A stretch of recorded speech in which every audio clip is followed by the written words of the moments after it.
తాకట్లో ఉన్న మీ బంగారాన్ని విడిపించి ఆ రోజు ఆన్లైన్ రేటుకి కొంటాం. Sharma gold company. తాకట్లో ఉన్న మీ బంగారాన్ని విడిపించి ఆ రోజు ఆన్లైన్ రేటుకి కొంటాం. Sharma gold company. Welcome to Suman TV. నేను మీ సుమన్ టీవీ నాగ్. 2025 అది కూడా ఉగాది నుంచి కనుక మనం చూసుకుంటే మిథున రాశి వారికి ఎస్పెషల్లీ విమెన్కి ఏ విధంగా ఉంటుంది, అది కూడా కెరీర్ ఆస్ట్రాలజీ ప్రకారం కనుక మనం చూసుకుంటే వారి కెరీర్లో ఏ విధంగా ఉండే అవకాశం ఉంటుంది అనేది ఈరోజు మనతో పాటు వేదిక ఆస్ట్రాలజర్ ఉమా గారు ఉన్నారు. అది వారి మాట్లాడి తెలుసుకుందాం. హలో ఉమా గారు. హలో నాగరాజు గారు. ఉమా గారు, మిథున రాశి వారికి కనుక మనం చూసుకుంటే కెరీర్లో ఏ కెరీర్ వాళ్ళకి పర్ఫెక్ట్ యాప్ట్ అవుతుందంటారు? అండ్ ఈ ఉగాది నుంచి ఆల్ ఏజ్ గ్రూప్స్ వాళ్ళకి ఎస్పెషల్లీ విమెన్కి ఏ విధంగా ఉండే అవకాశం ఉంటుంది? ఇప్పుడు మనం మాట్లాడుకునేటువంటి అంశము ఎస్పెషల్లీ కెరీర్ గురించి అండి. కెరీర్ ఆస్ట్రాలజీ నార్మల్గా చెప్పేటువంటి ఆస్ట్రాలజీ అన్ని ఆస్పెక్ట్స్ ఆఫ్ లైఫ్ గురించి చెప్తుంది. కెరీర్ ఆస్ట్రాలజీ వాళ్ళు చేసేటువంటి వృత్తిని ఎస్పెషల్గా ఫోకస్ చేసి చెప్పేటువంటిది కెరీర్ ఆస్ట్రాలజీ. అయితే ముఖ్యంగా ప్రతి ఒక్కరూ జీవితంలో ఎందుకు పుట్టారో, నేను ఎందుకు పుట్టానో తెలుసుకోవాలని, ఒక జన్మ రహస్యం ఏంటో తెలుసుకోవాలని ఉంటుంది. ఆ జన్మ రహస్యం తెలుసుకునేటువంటి గ్రహాన్ని ఆత్మకారక గ్రహము అని జ్యోతిష్ శాస్త్రం, వేదిక ఆస్ట్రాలజీ చెబుతోంది. నేను పుట్టి ఏ పని చేయడం కోసం నేను పుట్టానో, ఏ పని చేస్తేనే సక్సెస్ అవుతానో అదే కెరీర్ అండి. ఆ కెరీర్ కోసం మనం ఏం పని చేయాలో తెలుసుకోవడానికి, ఎటువైపు వెళ్తే సక్సెస్ అవుతానో తెలుసుకోవడం కోసం చెప్పేదే అమాత్య కారక గ్రహము. అయితే ఈ అమాత్య కారక గ్రహంతో పాటు ఇండివిజువల్ చార్ట్లో, హోరోస్కోప్లో 2nd, 6th అండ్ 10th లార్డ్ను అనుసరించి కొన్ని గుణాలను జ్యోతిష్ శాస్త్రం చెప్పింది. అయితే అవి సత్వ, రజస్, తమో గుణాలు, పైగా సర్వగుణంతో సహా. ముందుగా సత్వగుణం అనుకోండి. సత్వగుణంలో ఎక్కువగా బ్రెయిన్ యాక్టివిటీ, తెలివితేటలతో ఎక్కువగా పనిచేసేటువంటి వృత్తులు ఎక్కువగా ఉంటాయి. ఫిజికల్ యాక్టివిటీ తక్కువగా ఉంటుంది. ఎగ్జాంపుల్ టీచర్స్ అవ్వచ్చు, ప్రొఫెసర్స్ అవ్వచ్చు, పిహెచ్డి చేసిన వాళ్ళు అవ్వచ్చు, లేకపోతే ప్రవచనకర్తలు అవ్వచ్చు, పురాణాలు చెప్పేవాళ్ళు, ఆస్ట్రాలజర్స్ అవ్వచ్చు, లేకపోతే శాస్త్రవేత్తలు, సైంటిస్టులు అవ్వచ్చు, తత్వవేత్తలు అవ్వచ్చు, లేకపోతే కూర్చుని చేసేటువంటి చార్టెడ్ అకౌంటెంట్స్ అవ్వచ్చు. కూర్చుని చేసేటువంటి పనులు ప్రతి ఒక్కరూ కూడా ఈ సత్వగుణానికి సంబంధించిన వాళ్ళు. అంటే వాళ్ళు ఫిజికల్ యాక్టివిటీ పెద్దగా ఉండదు, ఓన్లీ తెలివితేటల మీద కూర్చుని పనిచేసేటువంటి వృత్తుల్లోకి వాళ్ళు వస్తారు. వాళ్ళని సత్వగుణ సంపన్నులు అంటారు. ఇంకా రెండవది రజోగుణ సంపన్నులు. వీళ్ళు బ్రెయిన్ యాక్టివిటీతో పాటు ఫిజికల్ యాక్టివిటీతో సహా ఖచ్చితంగా చేయాల్సి వస్తుంది. వీళ్ళల్లో పోలీస్ ఆఫీసర్స్ ఎక్కువగా ఉంటారు, సాఫ్ట్వేర్ ఇంజనీర్లు ఎక్కువగా ఉంటారు, తర్వాత చెప్పాలంటే పొలిటీషియన్స్ ఎక్కువ మంది కనబడుతూ ఉంటారు. తర్వాత చెప్పాలంటే రియల్ ఎస్టేట్ వ్యాపారస్తులు ఇందులోనే ఉంటారు, బిజినెస్ మ్యాగ్నెట్స్ ఇందులోనే ఉంటారు. తర్వాత ఇంకా ఫిలిం ఇండస్ట్రీలో పనిచేసే వాళ్ళు, బ్రెయిన్ అండ్ ఫిజికల్ యాక్టివిటీ రెండిటితో సహా చేసేటువంటి టాప్ యాక్టర్స్ అందరూ కూడా ఇందులోనే, ఈ యొక్క రజోగుణ సంపన్నుల్లోనే వాళ్ళు ఉంటారు. ఈ రజోగుణ సంపన్నులు ఎక్కువగా సక్సెస్ అవ్వడానికి ఛాన్సెస్ ఎక్కువగా ఉంటాయి, బికాస్ రెండిటి యాక్టివిటీ కూడా ఎక్కువగా ఉంటుంది కాబట్టి. ఇక మూడవది తమోగుణ సంపన్నులు. ఈ తమోగుణ సంపన్నులు ఇంకా బ్రెయిన్ యాక్టివిటీ చాలా తక్కువగా ఉంటుంది, ఫిజికల్ యాక్టివిటీ చాలా ఎక్కువగా ఉంటుంది. ఉదాహరణకి కార్మికులండి, కర్మాగారాల్లో పనిచేసేవాళ్ళు, ఇండస్ట్రీస్లో పనిచేసేవాళ్ళు, ఫ్యాక్టరీస్లో పనిచేసేవాళ్ళు, టెక్నీషియన్స్ అవ్వచ్చు, చిన్న చిన్న ఆఫీస్ బాయ్స్, తర్వాత క్లర్క్స్ అవ్వచ్చు, లేకపోతే అసిస్టెంట్స్ అవ్వచ్చు, చిన్న వర్కర్లు, లేకపోతే ఎక్కువగా జైల్లో పనిచేసే వాళ్ళు, డ్రైవర్సు, లేకపోతే ఇంకా అలా కష్టాన్ని నమ్ముకున్న రైతులు, వీళ్ళందరూ కూడా తమోగుణానికి సంబంధించిన వాళ్ళు. వీళ్ళకి కంప్లీట్గా ఇంకా వాళ్ళ కష్టం మీదే బ్రతకాలి, కష్టం మీదే ఆధారపడి ఉంటారు. ప్రతి వాళ్ళు మనకి నిత్యం మనం కనిపించే మన జీవితంలో మనం బయట చూసేటువంటి కష్టాన్ని నమ్ముకునే చిన్న ఆటో వర్కర్లైనా, లారీ తోలుకునే వాళ్ళైనా, బస్ డ్రైవర్స్ అయినా, కూలి పనికి వెళ్ళే వాళ్ళైనా, వీళ్ళందరూ కూడా తమోగుణానికి సంబంధించిన వాళ్ళు. వాళ్ళ కష్టం మీదే వాళ్ళు బ్రతకాలి. ఇక నాలుగవది సర్వగుణ సంపన్నులండి. వీళ్ళు చాలా ఇంపార్టెంట్. ఎందుకనంటే వీళ్ళకి సత్వ, రజస్, తమో గుణాలు మూడు కూడా వీళ్ళకి క్యాపబిలిటీ ఉంటుంది. అవసరం బట్టి వాళ్ళు తెలివితేటలతో అయినా పనిచేయగలరు, ఫిజికల్ యాక్టివిటీతో అయినా పనిచేయగలరు. రెండూ కలిపి కూడా వాళ్ళు వర్క్ చేసేటువంటి కెపాసిటీ వీళ్ళలో ఉంటుంది. ఎక్కువ మంది సర్వగుణ సంపన్నులు ఫిలిం ఇండస్ట్రీలో మనకి కనబడుతూ ఉంటారు. ఒక గొప్ప యాక్టర్ యాక్టింగ్ చేస్తూనే బిజినెస్ చేయడము, దాంతోపాటు కొన్ని వ్యాపార సంస్థలు నడపడము, ఎంతోమందికి పని ఇవ్వడము లాంటివి ఎన్నో రకరకాలైన వృత్తుల్లో ఉండి మల్టిపుల్ సోర్స్ ఆఫ్ ఇన్కమ్ సంపాదిస్తూ ఉంటారు.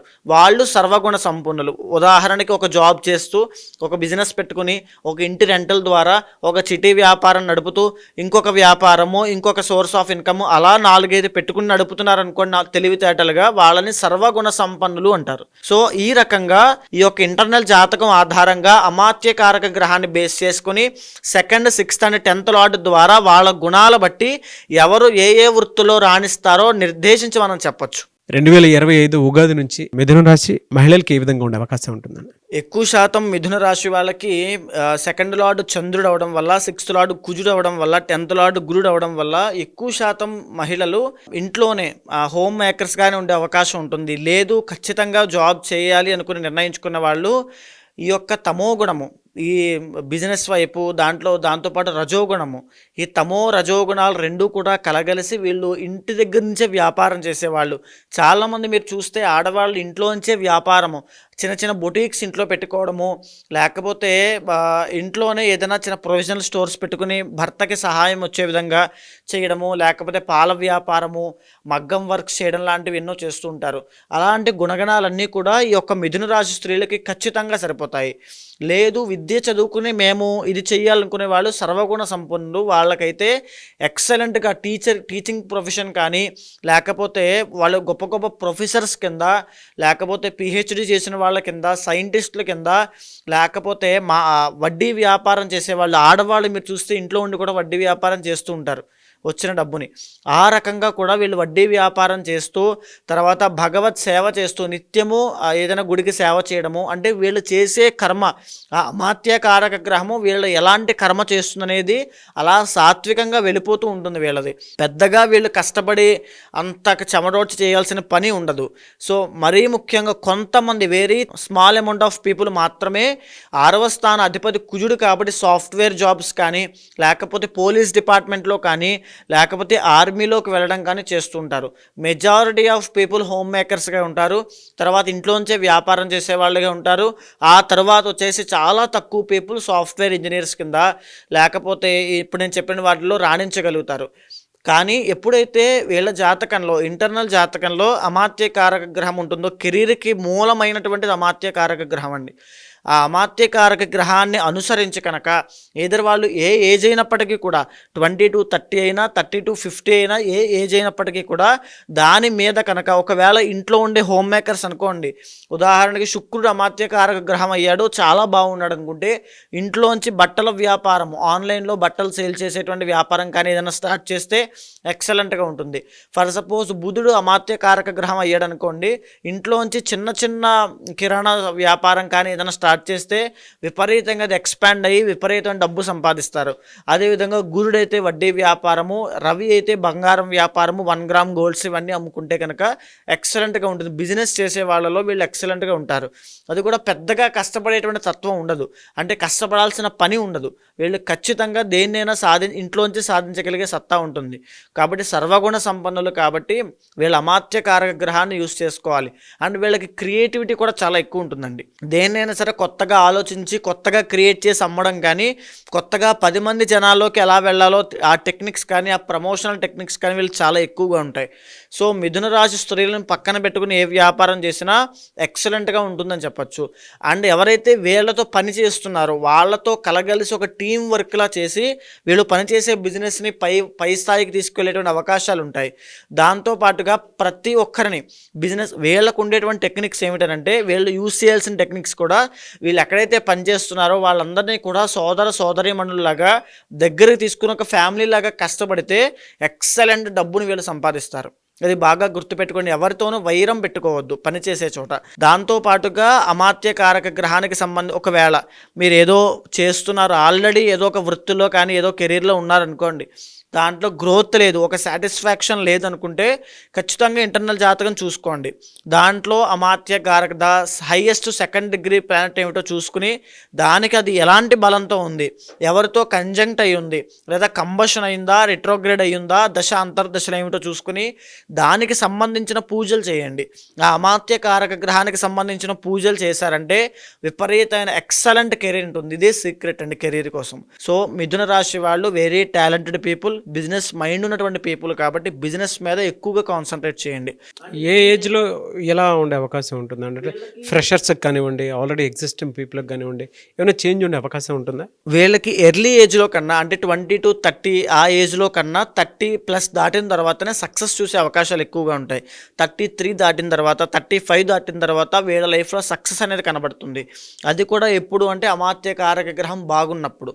ఆ గ్రహాన్ని కనుక మీరు నిత్యం ఒకవేళ కొంతమందికి వెంకటేశ్వర స్వామో లేకపోతే శివుడో నిత్యము ఇష్టదైవం అవుతుంది. వాళ్ళకి అమాత్యకారకం గ్రహం గురుడు అయ్యాడు అనుకోండి, బృహస్పతి. ఆ బృహస్పతికి అధిపతి ఎవరు? శివుడు. తెలియకుండానే ఆ గురుబలం పెరగడానికి శివ ఆరాధన చిన్నప్పటి నుంచి చేస్తున్నారు కాబట్టి ఆ గ్రహ బలం అనేటువంటిది పెరుగుతోంది. దానివల్ల నిత్యము వీళ్ళ కెరీర్లో ఎక్సలెంట్గా ఉంటారు. అంటే తెలిసి చేసినా తెలియక చేసిన ఆరాధన అనేటువంటిది అంత స్థాయికి తీసుకెళ్తుంది కాబట్టి దానికి సంబంధించిన పూజలు చేయడం చాలా అవసరము. సో ఈ 2025వ సంవత్సరంలో కూడా ప్రస్తుతము నడిచేటువంటి గోచార గ్రహ సంచారం రీత్యా 10వ స్థానంలో ఏదైతే మూలమైనటువంటి స్థానము కర్మస్థానం అయిందో ఆ కర్మస్థానంలోనే షష్టగ్రహ కూటమి పడుతోందండి. ఆ కర్మస్థానంలోకి శని రాబోతున్నాడు. మీరు బాగా గమనించండి, శని కర్మకారకుడు, అదేవిధంగా దశమ స్థానము కర్మస్థానము. దాన్నే కారకో భావనాశయ అంటారు. అంటే ఏ కారకత్వం వహించేటువంటి గ్రహము ఏ కారకత్వంలో వహించే భావంలో పడితే అక్కడ అయోగం పడుతుంది. ఇప్పటి నుంచి మిథున రాశి వాళ్ళకి అది ఏ ఏజ్ అయినప్పటికీ కూడా అందులో వాళ్ళకి కొన్ని స్ట్రగుల్స్ అనేవి రాబోతున్నాయి. వాళ్ళు పడేటువంటి కష్టం ఎక్కువ, ఫలితం తక్కువ. అది ఏ ఏజ్ అయినప్పటికీ కూడా 25 దాటిన తర్వాత ఎడ్యుకేషన్ పూర్తయింది, మేము జాబ్లోకి ఎంటర్ అవ్వబోతున్నాం అనుకునే వాళ్ళకి కూడా మీ ఫ్రెండ్స్ అందరికీ చాలా బాగా వస్తుంటాయి, మీకు మాత్రం ఏంటి నాకేంటి రావట్లేదు అనే భావన మీలో మొదలవుతుంది. అది ఎగ్జిస్టింగ్ మీరు ఏదైనా ఫీల్డ్లో ఉన్నప్పటికీ కూడా అందులో గ్రోత్ అనేది ఆగిపోవడము, తగ్గడం లాంటివి ఈ 2.5 సంవత్సరాలు, ఈ మార్చి 30 దగ్గర నుంచి 2.5 సంవత్సరాల పాటు ఈ రిజల్ట్ ఉంటుంది నాగరాజు గారు. ఈ రిజల్ట్ వీళ్ళని కాస్త కెరీర్ పరంగా అప్స్ అండ్ డౌన్స్ అవి చూస్తారు, ఎక్కువగా డౌన్ఫాల్ చూస్తారు. ఇంటర్నల్ జాతకంలో యోగాలు ఉంటే కాస్త హైప్స్ ఉంటాయి, కానీ లేకపోతే కంప్లీట్గా డౌన్ఫాల్ అనేది కనబడుతుంది. ఒక్క విషయం గుర్తుపెట్టుకోండి, ఇప్పుడు మీరు ఏదైతే నిర్ణయాలు తీసుకుంటారో, ఫర్ సపోజ్ ఎగ్జిస్టింగ్ బిజినెస్లో కానీ జాబ్లో ఉన్నవాళ్ళు కానీ నేను ట్రాన్స్ఫర్ అవుదాం అనుకుంటున్నాను, వేరే జాబ్లో షిఫ్ట్ అవుదాం అనుకుంటున్నాను అనుకుంటారు, అలాంటివి ఏమీ చేయొద్దు. ఇది వెరీ సెన్సిటివ్ టైం అండి. ఈ టైంలో చాలా కేర్ఫుల్గా అడుగులు వేయండి. సేఫ్ గేమ్ ఆడడం చాలా ముఖ్యము. అండ్ ఎడ్యుకేషన్ అయ్యి మేము కొత్తగా జాబ్లోకి వస్తున్న వాళ్ళైతే దీనికంటే బెటర్ జాబ్ నాకు వస్తుంది, లేకపోతే ఇంకొకరు ఏదో చెప్పారో దాంట్లో ట్రై చేద్దాం అనుకుంటూ టైం వేస్ట్ చేసి ఖాళీగా ఉండేటువంటి ఇది చేసుకోవద్దు. ఖచ్చితంగా వచ్చినటువంటి జాబ్ని సద్వినియోగం చేసుకోండి. ఇప్పుడు గ్రహ సంచారం అదే చెబుతోంది, లేకపోతే చాలా ఇబ్బందులు పడతారు. వీళ్ళకి ఏది శుభ ఫలితాలు కలిసేటువంటి డే ఉంటుందండి?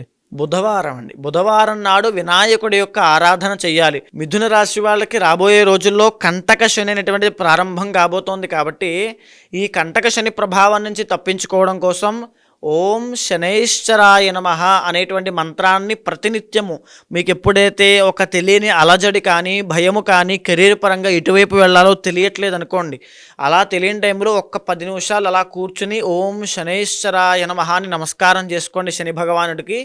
వెంటనే ఏదో ఒక ఐడియా కానీ ఒక ముందడుగు కానీ కనబడుతుంది. ఖచ్చితంగా మీ గ్రోత్ అనేది ఆగకుండా పైకి వెళ్తుంది. అయితే ఇప్పుడు దాకా నేను చెప్పినటువంటిదంతా కూడా గోచారం ఫలితం ఆధారంగా, ఏదైతే మీ యొక్క డేట్ ఆఫ్ బర్త్ లేకుండా, టైమ్ ఆఫ్ బర్త్ లేకుండా, ప్లేస్ ఆఫ్ బర్త్ లేకుండా మీ రాశి ఆధారంగా ఉన్నటువంటి డిఫాల్ట్గా ఉన్నటువంటి బ్లూ ప్రింట్ ఆధారంగా జరగబోయే మార్పులు వివరించడం జరిగింది. కానీ ఇంటర్నల్ జాతకం అనేటువంటిది యూనిక్గా మీకు మాత్రమే ఒకటి ఉంటుంది. దాని ద్వారానే ఇప్పుడు దాకా నేను చెప్పిన అమాత్యకారక గ్రహం నిర్ణయించబడుతుంది. ఆత్మకారకుడు ఎవరు, అమాత్యకారకుడు ఎవరు, మీ జీవన విధానం ఎలా ఉండబోతోంది, జీవిత రహస్యం తెలుసుకోవాలంటే ఏం చెయ్యాలనేటువంటిది మీ ఇంటర్నల్ జాతకం మీద ఆధారపడి ఉంటుంది. ఎవరైనా ఎలాంటి వృత్తుల్లోకి వెళ్తే నేను బాగా తెలుసుకోవాలనుకుంటున్నారో, లేకపోతే ఆల్రెడీ వృత్తుల్లో ఉన్నవాళ్ళు ఇంకా అభివృద్ధి కావాలి, నష్టం కలుగుతోంది, లేకపోతే ఇలాగే ఉండిపోతానా అనేటువంటి ఒక భయం ఉంటుంది, అలాంటి వాళ్ళందరికీ కూడా ఖచ్చితంగా అపాయింట్మెంట్ తీసుకోండి. ఇంటర్నల్ జాతకం చూసి ఎలాంటి వృత్తులు బాగుంటాయో తప్పకుండా చెప్తాను. అయితే ఎవరికి వారి వ్యక్తిగత జాతకం ప్రకారం మీ దగ్గర అపాయింట్మెంట్ తీసుకొని పరిహారాల కోసం అని చెప్పేసి చాలామంది అంటే కెరీర్లో సక్సెస్ అవుదాము అనుకున్నటువంటి వాళ్ళు, లేదా ఏదన్నా కొత్తగా కెరీర్ స్టార్ట్ చేద్దాము అనుకున్నటువంటి వాళ్ళు, లేదంటే వైఫ్ అండ్ హస్బెండ్ రిలేషన్షిప్కి సంబంధించిందైనా సరే, లేదా పెళ్ళిళ్ళ సీజన్ వస్తుంది దానికి సంబంధించిందైనా సరే, మీలాంటి వాళ్ళు అపాయింట్మెంట్ తీసుకుని ముందుకు వెళ్దాం అనుకున్నటువంటి వాళ్ళు చాలామంది ఉంటారు. సో మిమ్మల్ని అప్రోచ్ అవ్వాలి అంటే ప్రాసెస్ ఏంటి? ఖచ్చితంగా అండి. ఎందుకంటే ఇప్పటిదాకా నేను చెప్పినవన్నీ కూడా గోచార ఫలితము. ఎందుకంటే మీరు ఇప్పుడు వివాహం కోసం అన్నారు కదా, షష్టగ్రహ కూడా మీ 7th హౌస్ మీద ప్రభావితం వల్ల వైవాహిక జీవితం కూడా ఎఫెక్ట్ అవుతుంది. అది కూడా ఒక పాయింట్ అండి ఖచ్చితంగా. సో అలాంటి వాళ్ళు ఎవరైనా సరే ఇండివిజువల్ జాతకం తప్పకుండా చూసుకోవాలి. కంపాటబిలిటీ అవ్వచ్చు, వాళ్ళ దశ అంతర్దశలు D1, D9, D10 చార్ట్, సమాత్య కారక గ్రహము, ఆత్మకారక గ్రహం, ఇవన్నీ చూసుకోవాలి. సో అలాంటి వాళ్ళు ఎవరైనా తప్పకుండా కింద కనిపించేటువంటి నెంబర్కి కాల్ చేయొచ్చు. పూర్తి వివరాలు మా వాళ్ళు మీకు అందిస్తారు. తప్పకుండా ఏదైతే మీ కోరిక ఉంటుందో, ఏదైతే మీ కష్టం ఉంటుందో దానికి తగినట్టుగా జాతకం ఏం చెబుతోందో, మీ యొక్క అభిప్రాయం ఏంటో తెలుసుకుని దానికి రెండిటికి సమన్వయం చేస్తూ ఒక నిర్దిష్టమైన పరిహారాన్ని మీతో ఆచరింపజేసి ఖచ్చితంగా మీకు మంచి రిజల్ట్స్ వచ్చేలాగా ఎక్సలెంట్ కెరీర్ ఉండేలా చేస్తాను. థ్యాంక్ యూ సో మచ్ అమ్మా గారు. థ్యాంక్ యూ అండి. సో చూసారు కదా వీడియో. ఈ వీడియోపై మీ అభిప్రాయం కమెంట్ బాక్స్లో పోస్ట్ చేయండి. మీరు కనుక ఉమా గారిది వేదిక్ ఆస్ట్రాలజీ ప్రకారం మీ జీవితానికి సంబంధించినటువంటి ఏదున్నా సరే, పరిహారాల కోసమైనా సరే, పూజల కోసమైనా సరే, లేదంటే లైఫ్ స్టైల్ కోసమైనా సరే తెలుసుకోవాలి అనుకుంటే స్క్రీన్ మీద ఉమా గారి కాంటాక్ట్ నెంబర్ కనిపిస్తుంది. దాన్ని మీరు కాల్ ఆర్ మెసేజ్ వాట్సాప్ చేసి వెంటనే అపాయింట్మెంట్ బుక్ చేసుకోండి. ఈ వీడియో లైక్ చేయండి, షేర్ మాత్రం తప్పకుండా చేయండి. ఇలాంటి మరిన్ని వీడియోస్ కోసం మా ఛానల్ ఫాలో అవ్వండి. Thank you. సుమన్ టీవీలో మీ పర్సనల్ అండ్ బిజినెస్ ప్రమోషన్స్ కోసం కింది నెంబర్కి కాంటాక్ట్ చేయండి.